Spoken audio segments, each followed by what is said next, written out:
I've got a bit of a treat today. Got myself a new microphone. The Blue Snowball Ice. So it's a plug and play USB microphone.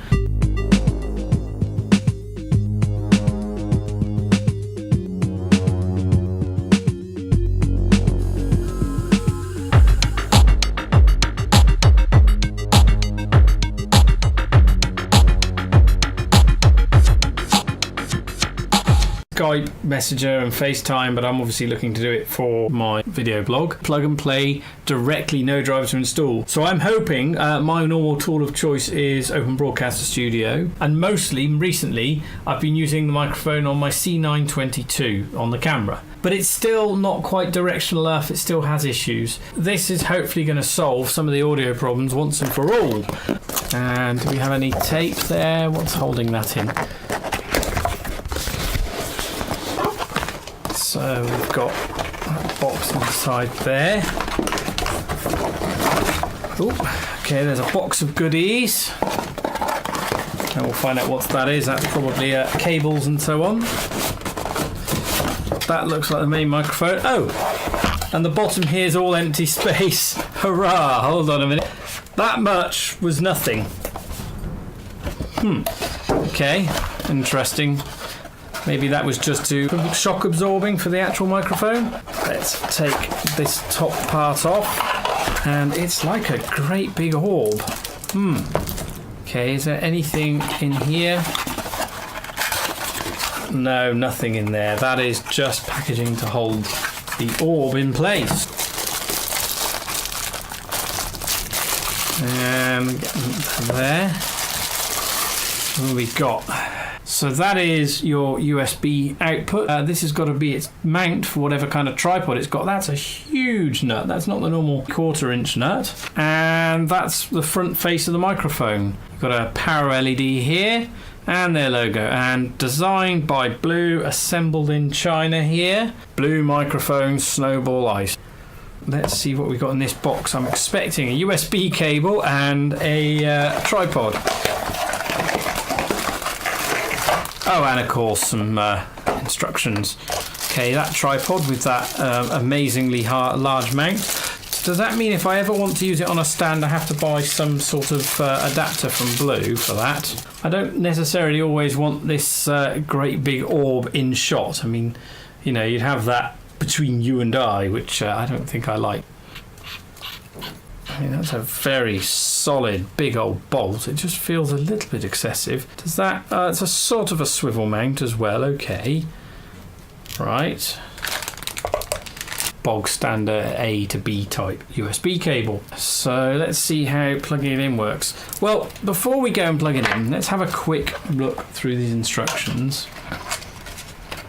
And let's see if it has anything about... System requirements, PC, Windows 7, Windows Vista, XP Home, XP Professional. I'm hoping it'll work in Windows 10. It says a lot about setting up. Unique swivel mount on the center body. Be sure to mount it on its included desktop stand. Or a standard thread counterweighted tripod mic stand. Okay, maybe there's actually a standard there that's different from the camera stand that I'm not aware of. Fine, okay. Counterweighted, I suppose, so it doesn't fall over. So that's that really about the rest. Tips, recording tips, spoken word. Put it on a flat surface about 8 to 12 inches away from you.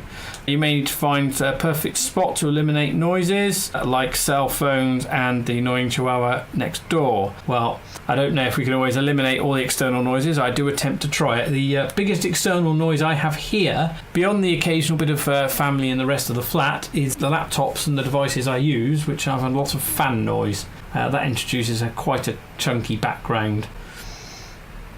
I might sit and make some bedtime reading and see if I can really tune this and really get the sound I want out of it. If this is going to do what I want it to do, I probably have to turn off pretty much every other external microphone, although I may occasionally turn on this one right here if I'm working on stuff so you can hear the clunk, the sounds of the tools. Is there anything else here? Okay, it's got a frequency and range diagram here, which is somewhat interesting, I suppose. I'm not particularly a frequency response aficionado, I'm afraid, so I'm presuming these are what different frequency bands at different angles from the front of the mic, if you were to hold it that way. Do we have anything else? There's a nice logo. Ah, right. And then it goes into friend. So plugged in, we get a light. So device setup complete. Let's see if I can add this into Open Broadcast Studio. What you're seeing here is the same Open Broadcaster session I am using to record this. And let's just make sure we are synced. Now, I may have to do that, which I'm using to sync audio because I do have some audio sync issues, as we change audio source here. Okay, I've connected the Blue Snowball. It was a bit tricky to do while I was still recording, but in settings, under audio, we have a set of microphone devices, and I've disabled all the other devices and enabled only microphone Blue Snowball. So we should not be seeing any microphone devices. Now I suppose what I could do to be on the safe side is maybe have it so I have different channels and place the C922 on another channel so that I have more than one audio recording, just in case one has picked up noise that the other doesn't. You know, it gives me a bit of fallback. So let's go and stick the C922 on. And now what I'm going to do again, because these go out of sync, is I'm going to use a clapper board, and that means in Movie Studio I will be looking for a big snap on the sounds and when the two chevrons meet, and I'll be lining up those frames. And occasionally I have got my audio sync wrong or put out a video without really sitting and doing so. But if you want to see audio that lines up well, you have to go and have a snapper board and start lining up audio tracks. So then if I go, I believe, to output and recording, and right now I don't think we can change recording while we are recording. Hurrah! Well, it shows here we got audio tracks 1, 2, 3 and 4. We only seem to have two audio devices, or sorry, two microphone devices, and there was a place where I could assign the audio tracks. Let me see. Here. Okay, so this was the old audio settings. I suppose it's actually disabled that. So let's just go in, stop this and try that again. Okay, I've tweaked the settings to do what I think should be giving me on two channels, the C922 on one channel and the Blue Snowball on the other. And I'm going to sync them. There, I'll be able to sync them in the video editor. And we'll have to see how this sound works out. My microphone is currently to the right of me and I'm talking straight forward. I can't really place it behind the laptop. I can maybe place it closer to, but it is pointed at me, so I should be what it's picking up the most and no background noise. A few seconds of silence, some dead air, dare I say it, then perhaps we'll be able to hear how much background noise this has.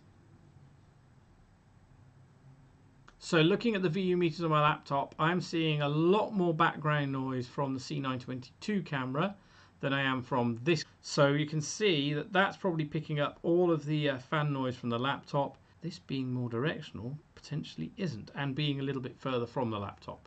Now at this point, that's in a slightly inconvenient place because that's actually on my work desk. Am I still getting? Yes, so this is me now just on the C922 camera, but you are still hearing there is a track from each of these, and in the final mix when I edit it, I generally edit down to just one audio track because the last thing you want is echoes and slurs as you get different sounds of me going through to the different mics. Anyway, I hope you've enjoyed this unboxing and this experimenting with Blue Snowball Ice microphone. Please contribute transcriptions and translations if you can. Leave me comments below if you have any questions about this. Give me a thumbs up if you liked it and subscribe if you want to see more.